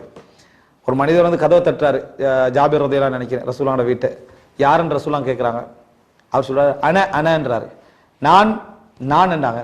ரசூல் ஸல்லல்லாஹு அலைஹி வஸல்லம் சொன்னாங்க, நான் என்ன செய்ய வேண்டாம், சொல்ல வேண்டாம், யாருன்னு என்ன செய்ய சொல்லுங்க என்று ரசூல் ஸல்லல்லாஹு அலைஹி சொன்னாங்க. இது வந்து ரசூலுல்லாஹ் விஷயத்தை யார் என்று சொல்லித்தான் கதவை தட்டணும் என்பதற்காக ரசூலுல்லாஹ் சொல்றாங்க. ஆனா இஸ்லாமிய அறிஞர்கள் நான் என்று சொல்றது அதபற்றது. எந்த விஷயத்திலும் கேட்ட உடனேயே நான் அப்படி என்று சொல்றது அதபற்றது. எதை செஞ்சாலும் அல்ஹம்துலில்லாஹ், அல்லாஹ்வோட உதவியால நான் செஞ்சேன், அல்ஹம்துலில்லாஹ் அல்லாஹ்வோட உதவியால இப்படி நினைச்சு, அல்ஹம்துலில்லாஹ் அல்லாஹ்வுடைய அந்த வார்த்தையை சேர்த்து சொல்லணும் என்பதை என்ன செய்யறாங்க, அதபா கொண்டு வந்ததுக்கு தான் என்ன செய்வாங்க, சொல்லுவாங்க. நான் வந்திருக்கிறேன் வெளியே வான்னு சொல்லி ஒருத்தர் வந்து என்ன செய்வாரு, ஒரு மன்னர் அவர் ஒரு அறிஞர்கிட்ட சொல்லுவாரு. அப்ப அந்த அறிஞர் சொல்றாரு, நான் செத்த பிறகு வாங்க, நான் செத்த பிறகு நீங்கள் வாருங்கள். அப்ப அவர் விளங்கல், அவர் என்ன இந்த நான் என்று பேசினாரே, அந்த நான் செத்தது பின்னால் என்னட்ட வந்து என்ன செய்யுங்க, என்னைய சந்திங்கன்னு அவர் சொல்ல வந்தது. இந்த நான் இருக்கிறவர்களோடு அனானி, அதான் அன என்று இருக்கக்கூடியவர்களோடு இந்த மாதிரியான பிரச்சனைகள்லாம் நீங்க என்ன செய்யலாம், பார்க்கலாம். சரி, இவர்களை எப்படி ட்ரீட் பண்றது, இதெல்லாம் சில அடையாளங்கள். இவர்களை வந்து நாங்கள் எப்படி இவர்களோடு நடந்து கொள்வது என்றால், இது மிக முக்கியமான ஒரு பண்பாடு. இதுல அந்த மனுஷன் ஈகோலிக்கிறா, இந்த குரூப் ஈகோல போய் விழுந்துரும்.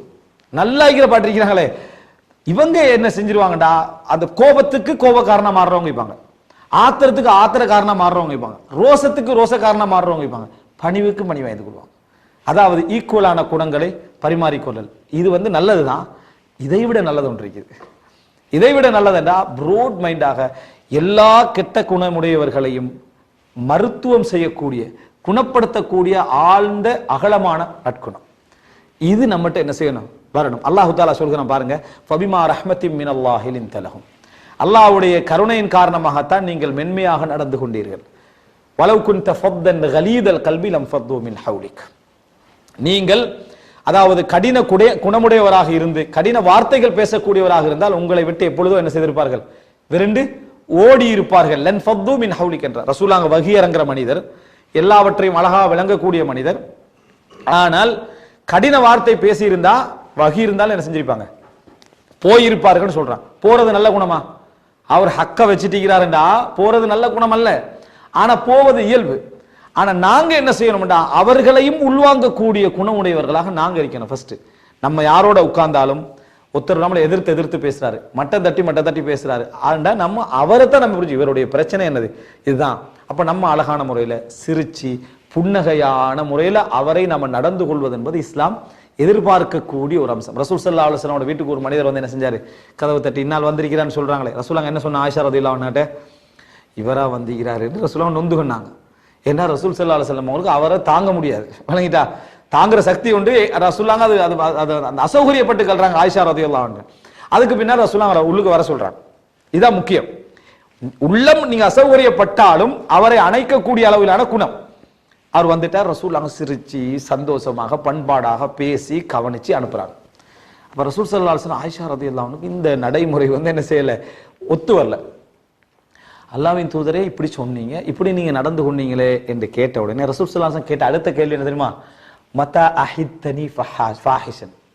ஒரு அழகான ஒரு கேள்வி. என்றைக்கு நீ என்னை கெட்டவனா பாத்தீங்கிறாங்க, என்றைக்காவது நீ என்னை கெட்டவனா பாத்தீங்கிறியா அப்படின்னு கேட்டான். இது ஒரு அருமையான கேள்வி. அதாவது நபிகளாரோடு அவ்வளோ காலம் இருக்கிறாங்க ஆயிஷா, திருமணத்துக்கு முந்தைய காலத்திலேயும் இந்த ரசூலுல்லாஹ்வை பார்க்கிறாங்க. என்றைக்காவது நீ என்னை இப்படி கண்டிக்கிறியா, என்றைக்காவது நீங்கள் என்னை இப்படி கண்டிக்கிறீங்களான்னு கேட்டா, இன்கேஸ் நம்ம எங்க மனைவி கேட்க மாட்டோம், கேட்டாண்டா எப்பதான் காணல அல்லாஹ் ஒருத்தனுக்கு தான் தெரியும் என்று போற லெவல்ல சில கேரக்டர்ஸ் எங்கள்கிட்ட வெளிப்பட்டிருக்கலாம். எல்லாரையும் நான் சொல்லல, வெளிப்பட்டிருக்கலாம். ஆனா ரசூல் ஸல்லல்லாஹு அலைஹி வஸல்லம் தைரியமா கேட்கிற அந்த குணம் சம்பந்தமான கேள்வி, அதுதான் ஒரு அற்புதம். மதா அஹித்தனி ஃபாஹிஷன் அல்லது ஃபஹாஷன், என்றைக்கு நீ என்னை கெட்டவனா கண்டிக்கிறீங்க? அப்படி எதுவும் இல்லை. மக்களிலே மிக மோசமானவர்கள் மக்கள் பழக முடியாமல் தவிர்க்க நினைக்கக்கூடியவர்கள் தான் என்றாங்க ரசூலுல்லாஹ். பழக முடியாமல் வேற வழி இல்லை, ஆனா என்ன செய்யறோம், பழகுறோம். அதனால தான் சில நபித்தோழர்கள் சொல்றாங்க, இன்னா லனக்ஷிரு அலா வுஜூஹி கௌமின் வ இன்ன குலூபனா லதல்அனுஹும். சில மக்களுடைய முகத்துல நாங்கள் பல்லிழிக்கிறோம், எங்களோட உள்ளங்கள் அவர்களை சபித்துக் கொண்டிருக்கின்றன என்று என்ன சில நபித்தோடு சொல்ற. நயவஞ்சகத்தனம் அல்ல, அவர்கள்ட்ட பழகிறது இருப்பது. நயவஞ்சகம்டா என்ன, சாதிக்கிறதுக்கு பழகிறது. நயவஞ்சகம்டா என்ன, நம்மகிட்ட ஒரு விஷயத்தை சாதிச்சு கொள்றதுக்கு. அங்க சாதனை அல்ல, தவிர்க்க முடியாம பழகிறது. வித்தியாசம் நினைக்கிறோம் நீங்க. இது தவிர்க்க முடியாமல் பழகிறது, அதுக்கு பேர் முதாகனா. சாதிக்கிறதுக்கு பழகினா அதுக்கு பேர் என்ன, நயவஞ்சகம். அது இஸ்லாத்திலேயாக இருந்தாலும் சரி, உலக விஷயத்திலாக இருந்தாலும் சரி. இங்க சாதிக்கல, தவிர்க்கிறதுக்கு. மன்னர்களை சொல்றாங்க, உமராக்களை, ஆட்சியாளர்கள் இதுல வருவாங்க.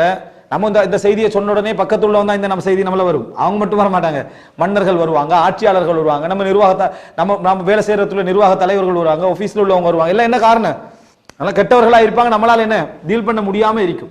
இதை சொல்றான். எனவே அவர்களை அணைக்கக்கூடிய அளவுக்கான ஒரு விரிந்த உள்ள நம்மகிட்ட என்ன செய்யணும், அலம் நஷ்ரஹ் லக சதரக், அல்லாஹ் தஆலா உங்களுடைய இதயத்தை நாம் என்ன ஷரஹ் பண்ணலையான்னு சொல்லி, அந்த ஷரஹ்ன்றது உள்ளம் விரிஞ்சு விரிஞ்சு விரிஞ்சு போறது.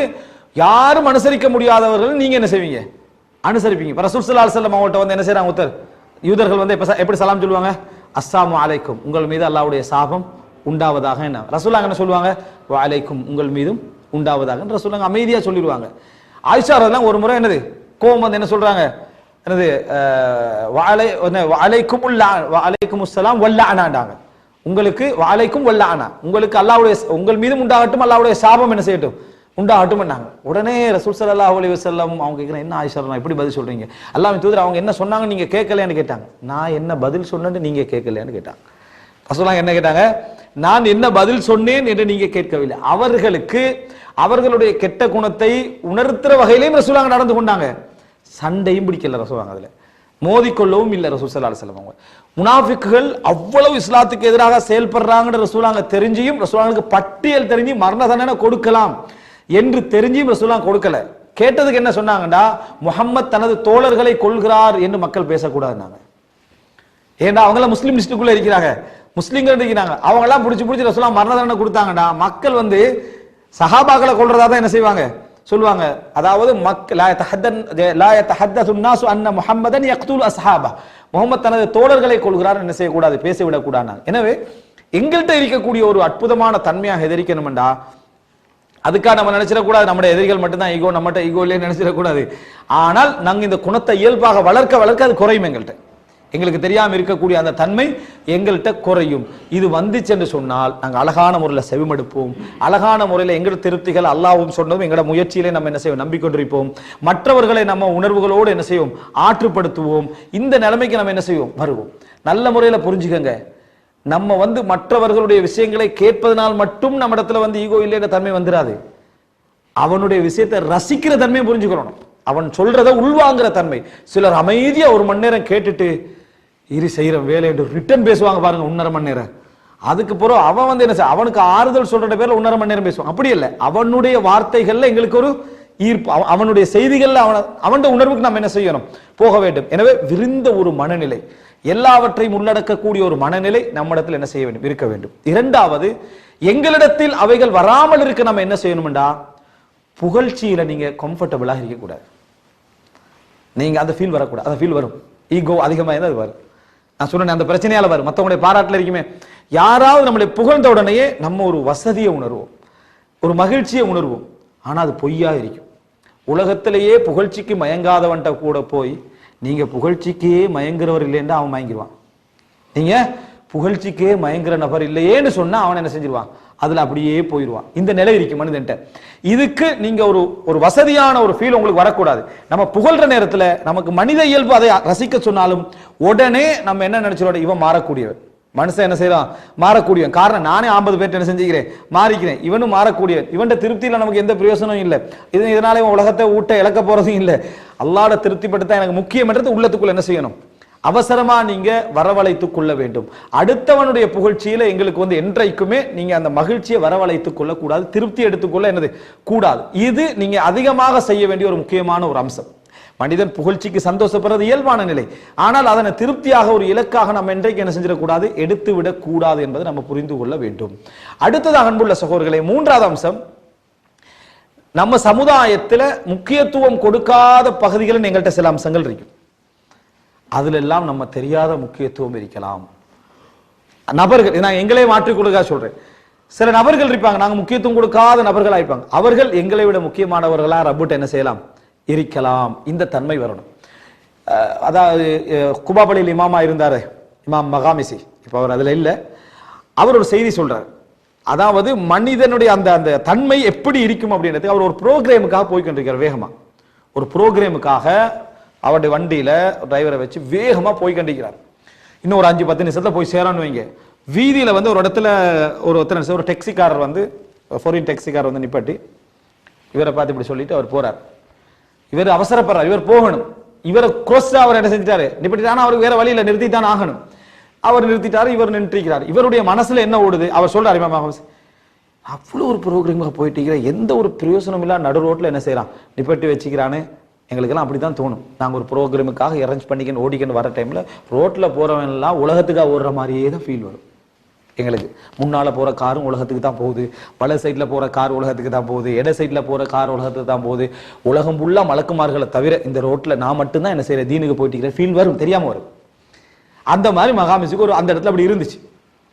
அவன் உள்ளுக்கு போயிட்டு ஒரு தண்ணி, ஒரு ஈச்சம்பழம் கொஞ்சம் எடுத்துட்டு வந்து கீழே வந்து இவர் ஹோன் அடிச்சு அவர் கூப்பிடுறாருங்களே வந்து, ஆனா சாஹிப், நான் வந்து நோம்பாய்க்கிறேன், டைம் ஆகுது எனக்கு, அதனால தான் நான் திடீர்னு என்ன செஞ்சேன், நிப்பாட்டின்னு தண்ணீரையும் ஈச்சப்பழத்தையும் எடுக்கிறதுக்கு மன்னிச்சுக்கான்னு சொல்லிட்டு ஏறிட்டார். அதோட இமாம் மகாமிசி சொல்றாரு, நான் வந்து என்ன செஞ்சுட்டேன், அப்படியே எனது சிந்தனைகள்லாம் என்ன செஞ்சுட்டு அடங்கிட்டு, உலகத்துல எனக்கு முன்னால் உள்ளவனும் இபாதத்து செய்கிறான், எனக்கு முன்னால் உள்ளவனும் ஏதோ அல்லாவுக்காக வேண்டி கஷ்டப்பட்டு கண்டிக்கிறான், எனக்கு பின்னால் உள்ளவனும் என்ன செய்யறான், அல்லாவுக்காக வேண்டி கஷ்டப்பட்டு இருக்கிறான், நான் மட்டுமல்ல என்ற உணர்வு அது என்ன செஞ்சது. அவர் என்றைக்கு நினைக்கல நான் மட்டுமண்டு, ஆனா எங்களுக்கு தெரியாம இருக்கக்கூடிய ஒரு பண்பு அது. நான் மட்டுமல்ல, முன்னால வேகமா போய்கொண்டு என்னை குரோஸ் பண்ணி நிப்பற்றவன்ட்டையும் தீனுடைய இடம் என்ன செய்து இருக்குது என்கின்ற ஒரு உணர்வு எனக்கு என்ன செய்யப்பட்டு, அவர் அப்படியே ஒரு பெரிய ஒரு படிப்பு எனக்கு என்ன செஞ்சது கிடைச்சதுன்னு சொல்றாரு. அந்த இடத்துல வாழ்க்கையில எங்களுக்கு அதை நம்ம எவ்வளவோ விளங்கி வச்சிருப்போம், எவ்வளவு குர்ஆன் ஹதீஸ் படிச்சிருப்போம், ஆனா ஒரு பிராக்டிக்கலான ஒரு சப்ஜெக்ட் எங்களுக்கு என்ன செய்யும், அந்த உணர்வை எங்களுக்கு கொண்டு வந்து தரும் என்றதுக்கு அந்த செய்தி ஒரு ஆதாரம். எனவே எங்களுக்கு தெரியாதவர்களிடத்திலும், நாங்கள் பழகாதவர்களிடத்திலும், நாங்கள் உணராத இடத்திலும் என்னை விட சிறந்தவர்கள் இருப்பார்கள் என்று என்னை விட சிறந்த இடத்துக்கு கொண்டு வரணும். இந்த என்னை விட சிறந்த இடத்துல சரியா இருந்து கொள்ளணும். தனியா இருக்கக்குள்ள என்னை விட சிறந்த நல்லா வரும். தனியா இருக்கிற டைம்ல என்னை விட சிறந்த அப்படின்னு எல்லாரையும் நினைப்போம். உலகத்துல நான் கெட்டவன்னு நம்மளே என்ன செய்ய சொல்லிக் கொள்வோம். அதல்ல, மோதிர நேரத்துல நீயா நானா இருக்கிற டைம்ல ஒத்தனை வந்து தட்ட வேண்டிய சந்தர்ப்பம் வர டைம்ல நம்ம அப்ப என்னை விட அவன் சிறந்தவர்னு நீங்க நினைச்சீங்கன்னா அதான் முக்கியம். அபூபக்கர் ரலியல்லாஹு அன்ஹு அவர்களை யாரும் பாராட்டினாலும் ஒரு வார்த்தை சொல்வார்கள், அல்லாஹும்ம லா துஆஹித்னி பிமா யகூலூன், யா அல்லாஹ் இவர்கள் சொல்வதை வைத்து என்னை குற்றம் பிடித்து விடாது. இவர்கள் பாராட்டத்தை வச்சு என்ன குத்தம் பிடிச்சிடாது. என்ன காரணம், நான் அதுக்கு தகுதி இல்லைன்னு நினைக்கிறார். யாரு பாராட்டினாலும் அல்லாஹும்ம லா துஆஹித்னி பிமா யகூலூன், யா அல்லாஹ் இவர்கள் சொல்வதை விட்டும் என்னை நீ குற்றப்படுத்தி விடாதே. லா துஆஹித்னி பிமா யகூலூன் வக்ஃபிர்லி மா லா யஅலமூன், வக்ஃபிர்லி மா லா யஅலமூன், இவர்கள் தெரியாத எத்தனையோ பாவங்கள் எனக்கு உண்டு, அவைகள் அனைத்தையும் மன்னித்து விடுவாயா. நாங்கள் அந்த புகழுக்கு தகுதியை நினைப்போம், ஆனா தகுதி இல்லாத பாவங்கள் நிறைய நம்மகிட்ட இருக்கும். வக்ஃபிர்லி மா லா யஅலமூன், அவர்கள் தெரியாத எத்தனையோ பாவங்கள் என்னிடத்துல உண்டு, அதை மன்னித்து விடுவாயாக. வஜஅல்னி கைரம் மிம்மா யதுன்னூன், அவர் தெரிஞ்ச அளவுக்கு என்னை ஹைரா நினைக்கிறார், அதை விட ஹைரா என்னை ஆக்குவாயா, அதை விட ஹைராக என்னை ஆக்குவாயா. இவருடைய ஹைர் அல்ல, இவர் நினைக்கிற அளவுக்கு ஹைர் அல்ல, நீ நினைக்கிற அளவுக்கு ஹைரா என்ன செய்வாயாக, என்னை ஆக்குவாயா. அல்லாஹும்ம லா துஆஹித்னி பிமா யகூலூன் வக்ஃபிர்லி மா லா யஅலமூன் வஜஅல்னி கைரம் மிம்மா யதுன்னூன். இது அபூபக்கர் ரலியல்லாஹு அன்ஹு அவர்கள் அடிக்கடி கேட்கிற துஆ. அன்புள்ள சகோதரர்களே, எனவே நம்ம ரசூல் ஸல்லல்லாஹு அலைஹி வஸல்லம் சொல்றாங்களே, அதாவது ருப்ப அஷ்அஸ மதுஃபூஇன் பில் அப்வாபி லவ் அக்ஸம அலல்லாஹி லஅபர்ரஹ், நீங்க வீட்டு வாசல்களை விரட்டக்கூடிய பரட்டை தலையுடைய எத்தனையோ பிச்சைக்காரர்கள் உங்களை விட சிறந்தவங்களா இருப்பாங்கன்ற சொல்ல வராங்க. இப்படி லவ் அக்ஸம அலல்லாஹி லஅபர்ரஹ், இப்படி நடந்துதான் ஆகும் அல்லாஹ்வின் மீதானே என்று சொன்னா அல்லாஹ் அந்த சத்தியத்தை முறிக்காத அளவுக்கு அதை நிறைவேற்றி விடுவான். இப்படி நடந்துதான் ஆகும் வல்லாஹின்னு அவங்க சொல்லுவாங்க, அதை என்ன செஞ்சிடும், நடந்துரும் என்று ரசூல் ஸல்லல்லாஹு அலைஹி வஸல்லம் சொல்றாங்க. நாங்க விரட்டி என்ன செய்வோம், அனுப்பி கொண்டிருப்போம் என்று ரசூலுல்லாஹி ஸல்லல்லாஹு அலைஹி வஸல்லம் சொல்றாங்க. உங்களில் சில மக்கள் இருக்கிறார்கள், அவர்கள் வந்தால் அவர்கள் வந்தார்களா என்று யாரும் கேட்க மாட்டாங்க, அவங்க வரலேண்டா ஏன் வரலன்னு யாரும் என்ன செய்ய மாட்டாங்க, கேட்க மாட்டாங்க. ஆனா அவர்கள் அல்லாஹ்விடத்துல மிக அந்தஸ்துக்குரியவர்களாக என்ன செய்வார்கள், இருப்பார்கள். எனவே அன்புள்ள சகோதரர்களே, ரசூல் ஸல்லல்லாஹு ஹைரு தாபியின் யாரை சொன்னாங்க, தாபீன்களே மிக சிறந்தவர்கள் யாரை சொன்னாங்க, உவைஸல் கர்னியை சொன்னாங்க. உவைஸல் கர்னி ரஹ்மத்துல்லாஹ் ஏன் மக்கள்கிட்ட அறிமுகமற்று வாழ்றதுல மிக கவனமா என்ன செஞ்சார் இருந்தார். தெரிஞ்ச நேரத்தில் மக்கள் தன்னை அடையாளம் கண்டு கொண்டாங்க இடத்துல ஒதுங்கிட்டார். இதுதான் என்ன, அதாவது திருப்தியற்ற மற்றவர்களுடைய பாராட்டுல நம்ம விரும்பாத நிலை, எங்களை விட சூழ வாழக்கூடியவர்கள் என்னை விட சிறந்தவர்களாக இருக்கலாம் என்ற உண்மையான மனப்பதிவு, அந்த எண்ணத்திலேயே நம்ம தடமாற. அப்படின்னா என்ன செய்வோம் தெரியுமா, என்னை விட சிறந்தவர்களாக அவங்க இருக்கலாம்னா என்ன செய்வோம் தெரியுமா, ஒரு பிச்சைக்காரனுக்கு நம்ம ஒரு திர்ஹம் கொடுத்த பின்னால அல்லாஹ் உங்களுக்கு பரக்கத்தா செய்யணும்னா உங்களோட உள்ளத்தால் அந்த துவாவை நீங்க விரும்புவீங்க. அந்த பிச்சைக்காரன் கேட்டுட்டு போனாலும் சரி, ஷேக் வந்து கேட்டா மட்டுமல்ல, அந்த பிச்சைக்காரன் ஒரு திர்ஹத்தை போட்டுட்டு அல்லாஹ் உங்களுக்கு பரக்கத் செய்யணும்னா அதை நினைச்சு நீங்க அல்லாஹ் துவா செய்வீங்க, அல்லாஹ் இதை கபூல் செஞ்சு, யா அல்லாஹ் அவன் துவாவை. அப்படின்னா என்னை விட அவன் சிறந்தவரா இருக்கலாம் இடத்துல நீங்க உண்மையா இருக்கிறீங்க அர்த்தம் இல்ல. அதெல்லாம் சரி ஓகே, இடத்த காலி பண்ணுங்கன்னு அர்த்தம் என்ன, நம்ம வந்து அங்க இல்லை, நம்ம வேற இடத்துல என்ன செய்யறோம் இருக்கிறோம் என்பதை புரிஞ்சு கொள்ள வேண்டும். இறுதியாக அன்புள்ள சகோதரர்களே, இந்த ஈகோ என்ற தன்மை வராம இருக்கக்கூடிய, இந்த உயர்வு மனப்பான்மை வராம இருக்கக்கூடிய குணங்கள்ல உண்டுதான். இறுதியாக என்றைக்கும் ஒரு விஷயம் நமக்கண்டு வார நேரத்துல நம்மளை விட அடுத்தவர்களும் தகுதி என்று அவருக்கு திருப்பி விடுறது, உண்மையாக திருப்பி விடுறது, நமக்கு தேவையான இடத்துல திருப்பி விடுறது. அது மட்டுமல்ல, அல்லது நமக்கு போல அவனுக்கும் என்ன நினைச்சு விடுறது. இது நமக்கு துறை அல்லாதவன்ட்டு நினைக்கலாம், நம்மட துறையில நம்ம சார்ந்து நம்ம இருக்கிற வழியில் உள்ளவங்கிட்ட நம்ம நினைக்கிறோம், நம்ம பக்கத்து வீட்டுக்காரங்க நினைக்கிறோம், மற்றவங்களுக்கு நினைக்கிறோம். பாருங்க ரசூலுல்லாஹி ஸல்லல்லாஹு அலைஹி வஸல்லம் அன்சாரி தோழர்களை வச்சுக்கன்னு சொல்றாங்க, இந்த அதாவது சுய திருப்தி அல்லது சுய திருப்தி அதாவது இந்த அனானியா உயர்வு மனப்பான்மை என்றதுக்கு ஹதீஸ்களை வார சொல் வந்து அசரா என்ற சொல்லிட்டான். அலிஃப் சா ரா அசரா அப்படி என்ற சொல்லிட்டா ஹதீஸ்ல வரும். இன்றைக்கு தான் அனானியான்னு சொல்லுவாங்க. ரசூலுல்லாஹ் அன்சாரிகளை பார்த்து சொல்றாங்க, உங்களுக்கு நான் ஒரு பெரிய ஒரு பங்கு பொருளாதாரத்தில் பஹ்ரைன்லேருந்து வந்ததுல ஒரு பங்கு உங்களுக்கு நான் என்ன செய்கிறேன் தர நினைக்கிறேன், பெரிய ஒரு பங்கு. நினைச்ச உடனே அன்சார்கள் என்ன சொன்னாங்கன்னா, அல்லாஹ்வின் தூதரே, இறுதி நாள் ரசூலுல்லாஹ் இறுதி மௌத்தார ஆரம்பிட்டார். அன்சார் என்ன சொன்னாங்க, அல்லாஹ்வின் தூதரே, குறைசி எங்கட முஹாஜிரீன்களுக்கும் அது மாதிரி மக்கத்து முஹாஜிரீன்களுக்கும் ஒரு பங்கு என்ன செய்ய கொடுத்துருங்க. சேம் பங்கு அவங்களுக்கு கொடுத்துரு, கோடான கோடி கொடுக்க போறாங்க ரசூலுல்லாஹ், அதே மாதிரி சேம் பங்குன்னு என்ன செஞ்சிருங்க அவங்களுக்கு கொடுத்துருங்க. அன்சார்கள் நினைச்சிருந்தா முழு தகுதி அவங்க அடைக்கலம் கொடுத்தவங்க அவங்க, அப்ப அதுக்கு நாங்க தான் முழு தகுதியை நினைப்போம்.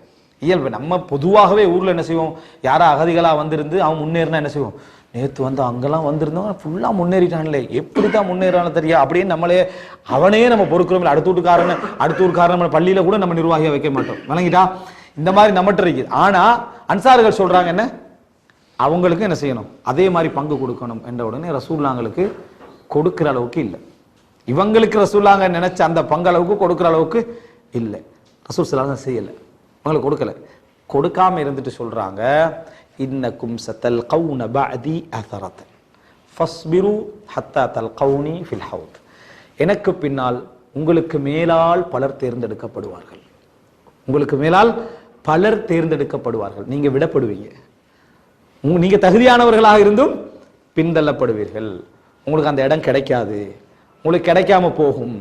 நீங்க வந்து அந்த இடத்துக்கு தகுதியானவர்களாக இருந்தும் தேர்ந்தெடுக்கப்பட மாட்டீர்கள்.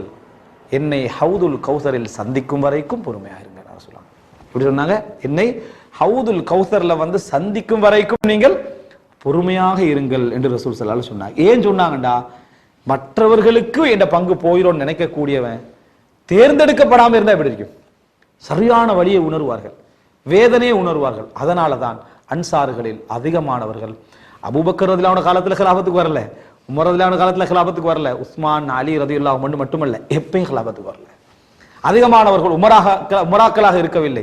அவர்களுடைய எண்ணங்கள் எல்லாம் ஹவுதுல் கௌசர்ல ரசூல் நாங்கள சந்திக்கும் வரைக்கும். அல்லாஹ் அன்சார்களை பாராட்டின ஒரு விஷயம் என்ன? வயுசிரூன அலா அன்ஃபுஸிஹிம் வலவ் கான பிஹிம் ஹஸாஸா.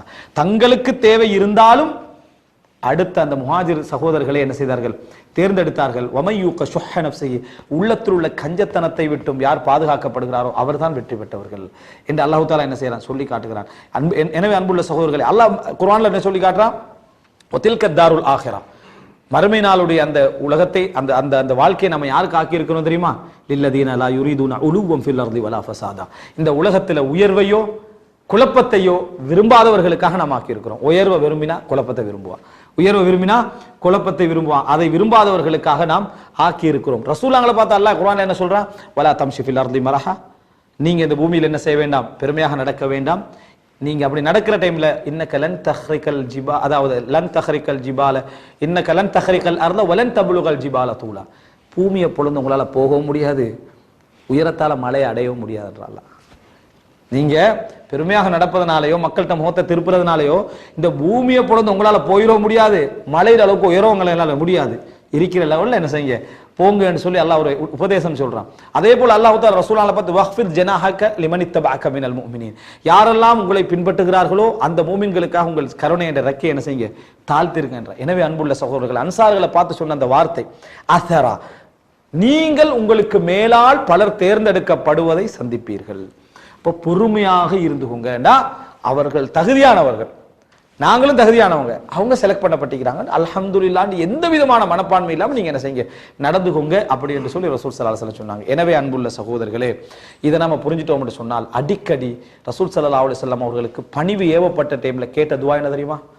அதாவது சுப்ஹானக்கல்லாஹும்ம வ பிஹம்திக், அதாவது நம்ம சுஜூத் ஓதுவோமே, சுப்ஹானக்கல்லாஹும்ம ரப்பனா வ பிஹம்திக் அல்லாஹும்ம இக்ஃபிர்லி, சுப்ஹானக்கல்லாஹும்ம ரப்பனா வ பிஹம்திக் அல்லாஹும்ம இக்ஃபிர்லி. எப்ப ரசூலுல்லாஹ் ஓதினாங்க? அது இதா ஜாஅ நஸ்ருல்லாஹி வல் ஃபத், அல்லாஹ்வுடைய உதவி மக்கா வெற்றியும் வந்து விட்டால் நீங்கள் அல்லாஹ்விடத்துல பாவமன்னிப்பு தேடுங்க அல்லாஹ் தஆலா சொல்றானே, அதுக்கு பின்னால ரசூல் ஸல்லல்லாஹு அலைஹி வஸல்லம் அந்த வசனத்தை நடைமுறைப்படுத்துகின்ற அமைப்புல ருக்கூலையும் சுஜூதிலையும் சுப்ஹானக்கல்லாஹும்ம ரப்பனா வ பிஹம்திக் அல்லாஹும்ம இக்ஃபிர்லி, சுப்ஹானக்கல்லாஹும்ம ரப்பனா வ பிஹம்திக் அல்லாஹும்ம இக்ஃபிர்லி என்று ரசூலுல்லாஹ் அல்லாஹ்வை தூய்மைப்படுத்தி என்னை மன்னிச்சிரு என்று தான் நிறைய என்ன செஞ்சாங்க? துஆ கேட்டார்கள். அல்லாஹ் தஆலா இந்த கெட்ட குணம் எங்களை தெரியாமல் எங்களை வியாபித்து எங்களுடைய நாடி நரம்பெல்லாம் பரவுவதற்கு முன்னால அவைகளை உணர்த்தி குறிப்பிட்ட வயதுக்குள்ள எங்களை மாற்றி அல்லாஹு தாலா ஒரு பண்பட்டவர்களாகவும் விட்டு கொடுக்கக்கூடியவர்களாகவும் பணிவடைந்தவர்களாகவும் ஆள் மனதிலும் அந்த குணமற்றவர்களாகவும் பிறரை எங்களுக்கு மேலால் தேர்ந்தெடுக்கக்கூடிய மனப்பான்மையுடையவர்களாகவும் அல்லாஹு தாலா எம் அனைவரையும் ஆக்கி அருள் புரிவானாக. ஹாதா மா இந்தி வல் இல்மு இந்தல்லாஹ் வ அகூலு கௌலி ஹாதா வ அஸ்தக்ஃபிருல்லாஹ லி வ லக்கும்.